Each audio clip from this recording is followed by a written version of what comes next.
आज हम पढ़ने वाले हैं मधुमक्खी पालन। मधुमक्खी पालन को एपीकल्चर कहा जाता है। मधुमक्खी पालन में मधुमक्खियों को एकत्रित करके शहद को प्राप्त किया जाता है। मधुमक्खी पालन का उपयोग फसलों के परागण के लिए या फिर मधुमक्खी पालकों को मधुमक्खी का ट्रांसफ़र करने के लिए किया जाता है। जिन स्थानों पर मधुमक्खियों को रखा जाता है उसे मधुवाटिका कहते हैं। मधुमक्खी जो झादा बनाती है उसमें मुख्यतः 3 मधुमक्खियों को देखने को मिलता है। उसमें एक मुख्य मधुमक्खी होती है जिसको रानी मधुमक्खी कहा जाता है। वही शहद के प्रजनन में, शहद के निर्माण के लिए उत्तरदायी होती हैं, मतलब उसी को प्रजनक मधुमक्खी कहा जाता है।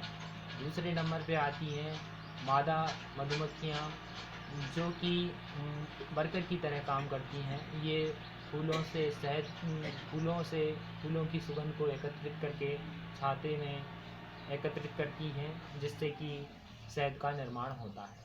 तीसरे नंबर पे आते हैं नर मधुमक्खी, जो कि मेल ड्रोन कहलाते हैं। इनकी संख्या बसंत के मौसम में बहुत ज़्यादा होती हैं और शीतकाल में इनकी मृत्यु हो जाती है, तो ये इनकी संख्या कम ही रह जाती है।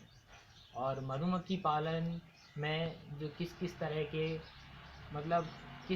के लोग हैं, जैसे कि बोल सकते हैं अपन, जो मधुमक्खी पालकों का वर्गीकरण किस तरह से है, तो नंबर 1 पे आते हैं व्यावसायिक मधुमक्खी पालक, इनका व्यवसाय ही मधुमक्खियों का पालना होता है। और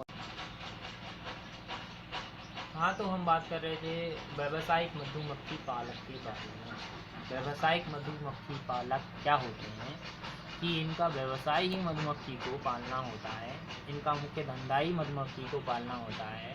ये मधुमक्खी पालकर जो शहद प्राप्त करते हैं, इनको बाज़ारों में बेचते हैं। उससे प्राप्त जो मनी होती है उसका उपयोग जीवन जर्रा की वस्तुओं को खरीदने में करते हैं। और दूसरे नंबर पे आते हैं उपजीविका मधुमक्खी पालन। इनका मुख्य धंधा मधुमक्खी पालन नहीं होता है, लेकिन ये अपने मुख्य व्यवसाय के साथ में मधुमक्खी पालन भी करते हैं। और तीसरे नंबर पे आते हैं शौकिया मधुमक्खी पालन।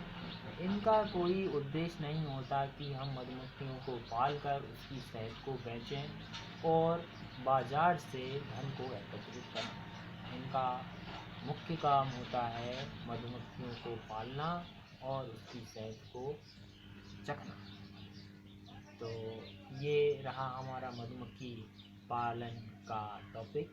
इसको आप लाइक कीजिए और चैनल को सब्सक्राइब कीजिए और शेयर भी कीजिए।